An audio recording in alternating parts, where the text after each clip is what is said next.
Well, I was born in Dubuque in 1915, and February the 19th, in 1915. And we lived here, I lived here with my parents up until about 1920.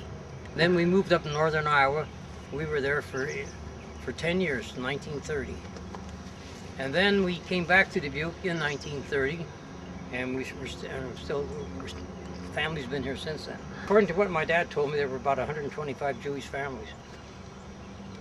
And they were all in different, a lot of clothing business. There were a few were in the scrap business, and there were a few that were workmen, like tailors, whatever they did. And they had little grocery stores.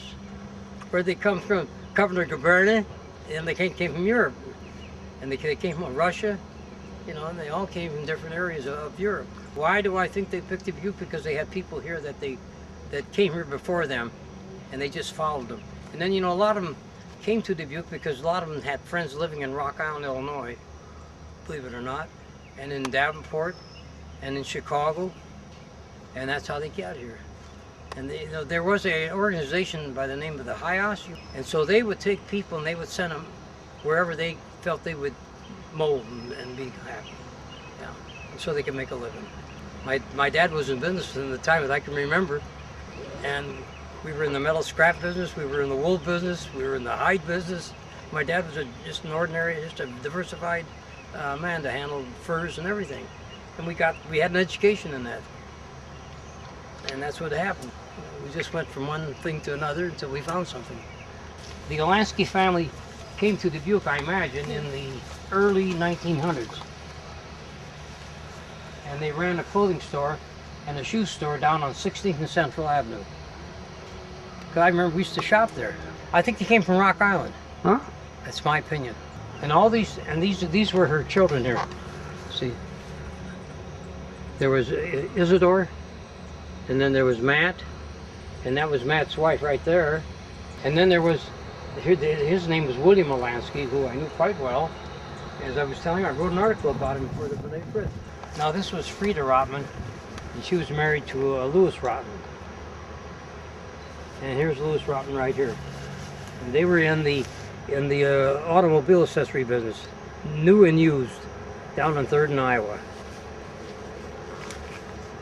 And then over here is Rose Rotman. Now, which one was that? 1993. Rose Rotman and this Zainville were husband and wife. That I remember. That would have been his mother and father. Right here, Charlie Rotman. And I used to play a lot of cards with him. Oh my gosh, yes. Was he a good card player? Confidentially terrible. You didn't study up on this before I brought the camera, did you? No. This is all from living here. Well, I've been here all my life, so you get to know him. Do you come up here often? 3-4 times a year. Rose Wiener was a daughter to the Mr. and Mrs. Olansky. Oh, okay. That makes sense. Yeah. And there they are right here, Charlie and Rose. And what did Charlie do for a living?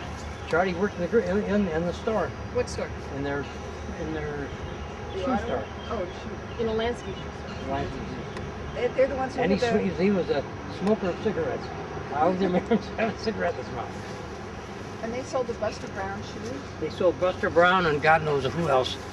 And they had quite a business, you know. And you could buy shoes for $2 and $3 in those years. Al and Frida Paul, they were related to the Magdal family here in the city. And he had 2 sons that were terrific ball players. They're football players. One, I think they went to Northwestern. Do you think most of the people were members of the temple? Were they all of these people were, yes. Even in the old shul they were members.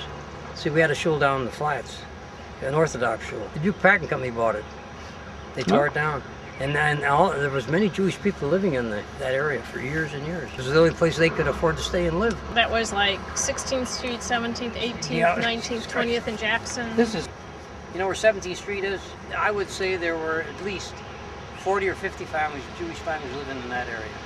Because living on the hill was quite a ways to go, and they were very religious. So when it came to high holidays, everybody used to walk to shul.